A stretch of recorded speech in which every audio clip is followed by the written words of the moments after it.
Hey, what's up, everybody? Frederick Poag here. So, the other day, Ron Filipkowski posted about the floods in Kerr County in Texas, that with the cuts to the National Weather Service, that Greg Abbott and Donald Trump and all Texas Republicans supported,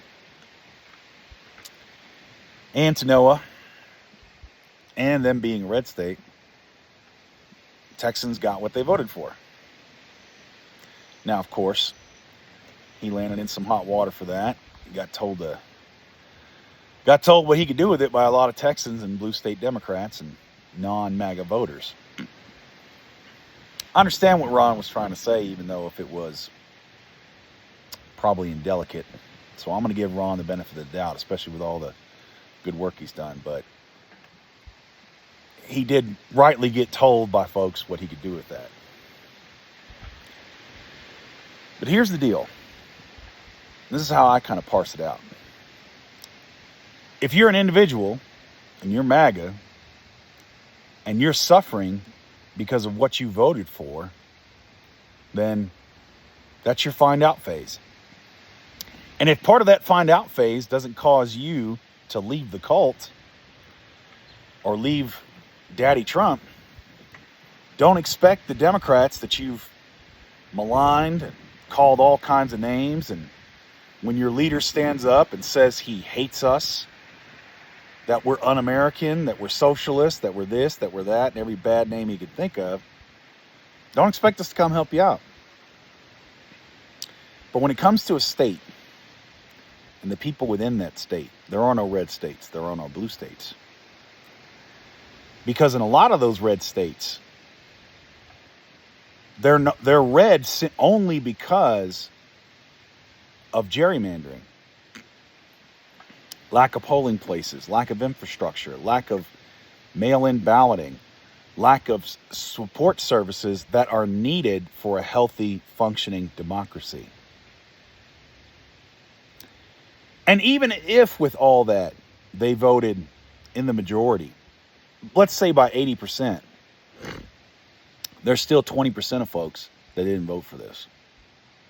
It's like that small town in Nebraska of 900 people that lost their health care clinic because of the big, beautiful bill and the cuts to Medicaid and Medicare. I think there were still like 41 people that voted for Kamala. They absolutely don't deserve what's happening to them. Not even a little bit. So, and I'm saying this as someone who has organized in a ruby red area in a ruby red state of Tennessee and Northeast Tennessee. And even though I've seen and tried to educate folks about why the poverty rate was going up 1% year over year over year, they wouldn't hear it. But you know what? There were a lot of folks there that were Democrats. There were a lot of folks there that wanted to see change and wanted to help their area, wanted to help Appalachia. And they feel just as left behind and just as abandoned as everyone else.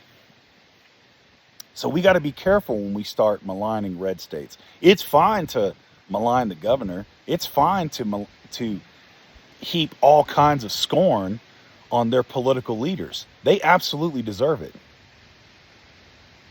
But not the folks in that state. And that's the hard part when we start parsing out groups. But if you're individual MAGA, have the day you voted for. And hopefully some of those natural consequences might get you to reflect and think about the choices you made. Anyway, that's all I got for you. Keep the faith, defend democracy, and I'll see you later.